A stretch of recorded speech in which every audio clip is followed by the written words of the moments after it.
بسم اللہ الرحمن الرحیم نحمدہ و نصلی علی رسولہ الکریم۔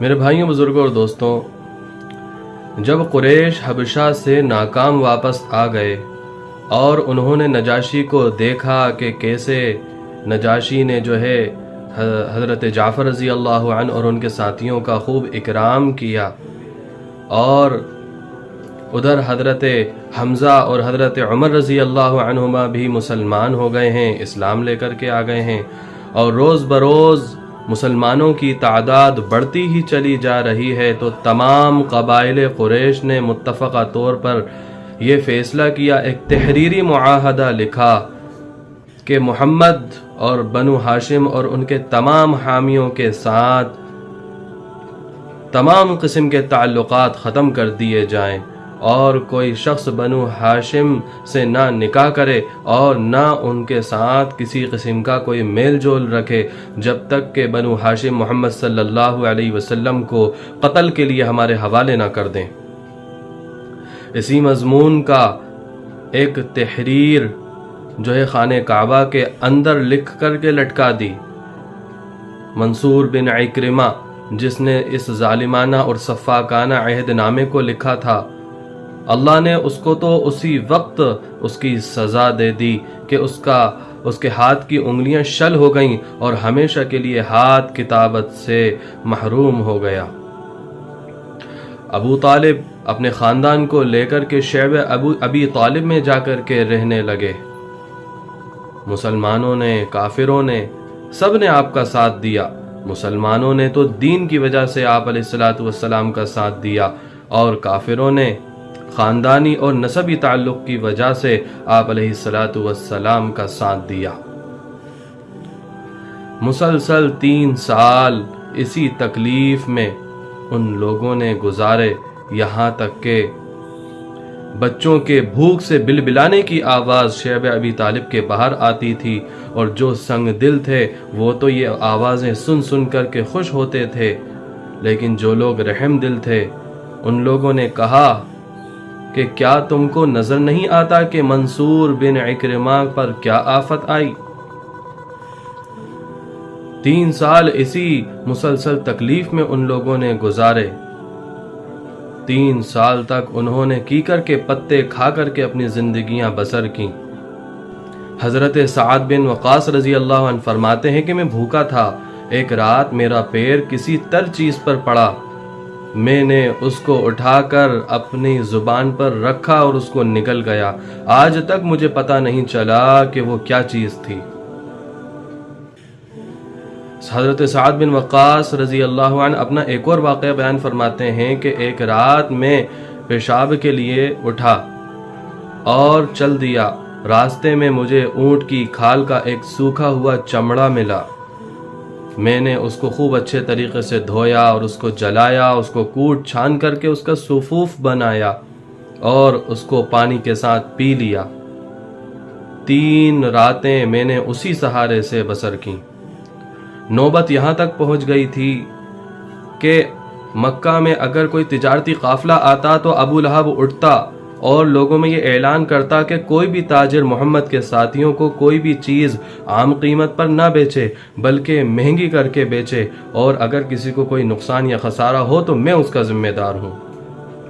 چنانچہ صحابہ رضوان اللہ علیہم اجمعین غلہ خریدنے کے لیے باہر آتے، لیکن مہنگائی کا یہ عالم دیکھ کر کے واپس چلے جاتے۔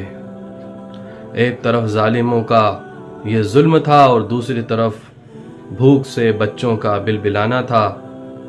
بعض رحم دل جو تھے ان کو بڑی تکلیف ہوتی تھی اپنے اعزاء اقارب کو اس حالت میں دیکھ کر، تو کچھ لوگ کھانے پینے کی چیزیں چپ چاپ سے ان کے پاس بھیج دیا کرتے تھے۔ ایک روز کا واقعہ ہے کہ حکیم بن حزام رضی اللہ عنہ یہ اپنی پھوپھی حضرت خدیجہ رضی اللہ تعالی عنہا کے لیے غلہ لے کر کے جا رہے تھے اپنے غلام کے ساتھ۔ اتفاق سے ابو جہل کی نظر ان پر پڑی اور ابو جہل نے کہا کہ کیا تم بنی ہاشم کے لیے یہ غلہ لے کر کے جا رہے ہو؟ میں ہرگز تم کو یہ غلہ نہیں لے جانے دوں گا اور سب لوگوں میں تم کو رسوا کر دوں گا۔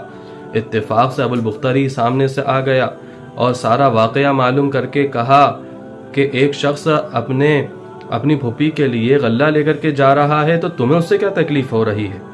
ابو جہل کو غصہ آ گیا اور سخت و سست کہنے لگا۔ ابو البختری نے اونٹ کی ہڈی اٹھا کر اتنی زور سے اس کے سر پر ماری کہ پورا کا پورا سر زخمی ہو گیا۔ مار کھانے سے زیادہ ابو جہل کو یہ بات ناگوار گزری کہ حضرت حمزہ رضی اللہ عنہ شیب ابی طالب میں کھڑے ہو کر کے یہ سارا واقعہ دیکھ رہے تھے۔ انہی تکلیف اور مصیبتوں کی بنیاد پر کچھ لوگوں کے دلوں میں اس ظالمانہ عہد نامے کو توڑنے کا خیال پیدا ہوا۔ چنانچہ ہشام بن عمرو ان کے دل میں خیال آیا کہ ہم تو خوب اچھے طریقے سے کھائیں پئیں اور پہنیں اور ہمارے اعزاء اقارب جو ہے وہ دانے دانے کو ترسیں۔ اسی خیال کی بنا پر ایک اونٹ غلے کا شیب ابی طالب میں لے جا کر روزانہ چھوڑ دیا کرتے تھے۔ ایک روز ہشام بن عمرو یہ خیال لے کر کے زہیر بن امیہ کے پاس گئے جو کہ عبد المطلب کے نواسے تھے اور محمد صلی اللہ علیہ وسلم کے پھوپھیزاد بھائی تھے، اور کہا کہ اے زہیر، کیا تمہیں یہ بات پسند ہے کہ تم کھاؤ پیو جو چاہو پہنو اور نکاح کرو اور تمہارے ماموں جو ہیں وہ دانے دانے کو ترسیں؟ خدا کی قسم اگر ابو جہل کے ماموں ہوتے اور اس کے ننیحال والے ہوتے تو ابو جہل ہرگز اس عہد نامے کی پرواہ نہ کرتا۔ زہیر بن امیہ نے کہا کہ بات تو تم بالکل صحیح کہتے ہو، لیکن میں اکیلا کیا کر سکتا ہوں؟ کاش کہ کوئی اور بھی میرے ساتھ کھڑا ہوتا تو میں کچھ کرتا۔ ہشام بن عمرو وہاں سے روانہ ہوئے اور مطعم بن عدی کے پاس گئے اور ان کو اپنا ہم خیال بنایا۔ مطعم بن عدی نے بھی یہی کہا کہ ہمارے ساتھ دینے والا ایک اور شخص کوئی اور بھی ہونا چاہیے۔ چنانچہ ہشام بن عمرو وہاں سے اٹھے اور ابو البختری اور اس کے بعد زمع بن اسود کے پاس گئے اور ان دونوں کو اپنا ہم خیال بنایا۔ جب یہ 5 لوگ اس عہد نامے کو توڑنے کے لیے تیار ہو گئے تو سب نے متفقہ طور پر یہ فیصلہ کیا کہ کل صبح جب سب لوگ جمع ہوں گے تب ہم سب لوگ اس عہد نامے کو لے کر کے آواز اٹھائیں گے۔ زہیر نے کہا کہ شروعات میں کروں گا۔ چنانچہ صبح ہوئی، سب لوگ حرم میں جمع ہوئے تو زہیر اٹھے اور کہا کہ اے اہل مکہ، کتنی شرم کی بات ہے کہ ہم لوگ کھائیں پئیں پہنیں اور نکاح اور بیاہ کریں اور بنی ہاشم جو ہیں وہ فاقے میں رہیں اور دانے دانے کو ترسیں۔ خدا کی قسم جب تک اس ظالم عہد نامے کو چاک نہ کر دیا جائے، پھاڑ نہ دیا جائے، اس وقت تک میں چین سے نہیں بیٹھوں گا۔ ابو جہل نے کہا کہ خدا کا یہ عہد نامہ ہرگز نہیں پھاڑا جا سکتا۔ زمع بن اسود نے کہا کہ کیوں نہیں پھاڑا جا سکتا؟ بالکل پھاڑا جائے گا۔ جب یہ عہد نامے کو لکھا گیا تھا ہم تو اسی وقت راضی نہ تھے۔ ابو البختری نے کہا کہ زمع بالکل سچ کہہ رہا ہے، ہم بھی اس وقت راضی نہ تھے جب یہ عہد نامہ لکھا جا رہا تھا۔ مطعم بن عدی نے بھی ان دونوں کی تائید کی اور ہشام بن عمرو نے بھی کہا کہ یہ لوگ سچ کہہ رہے ہیں، ہم بھی راضی نہ تھے۔ ابو جہل مجلس کا یہ رنگ دیکھ کر کے حیران رہ گیا اور کہا کہ یہ تو رات کا طے کیا ہوا معاملہ معلوم ہو رہا ہے۔ اسی دوران محمد صلی اللہ علیہ وسلم نے ابو طالب کو خبر دی کہ اس عہد نامے کے تمام حروف کیڑے چٹ کر گئے ہیں، کھا گئے ہیں، صرف اللہ کا نام بسمک اللہم باقی رہ گیا ہے۔ چنانچہ ابو طالب نے قریش کو آ کر کے خبر دی کہ آج میرے بھتیجے نے یہ بات کہی ہے اور تم سب جانتے ہو کہ میرا بھتیجا کبھی جھوٹ نہیں بولتا، اس کی ہر بات سچ ہوتی ہے، چلو آؤ اسی پر فیصلہ کر لیتے ہیں۔ اگر محمد کی بات سچ نکلی تو تم سب اپنے ظلم و ستم سے باز آ جاؤ گے، اور اگر محمد کی بات غلط نکلی تو میں خود محمد صلی اللہ علیہ وسلم کو تمہارے حوالے کر دوں گا۔ اب چاہو تو تم اسے قتل کر دو اور چاہو تو اسے چھوڑ دو۔ چنانچہ لوگوں نے کہا کہ اے ابو طالب، آپ نے بڑی انصاف والی بات کہی ہے۔ چنانچہ اسی وقت عہد نامے کو منگایا گیا، دیکھا تو واقعی اس کے تمام حروف کیڑے چٹ کر گئے تھے، صرف اللہ کا نام باقی رہ گیا ہے۔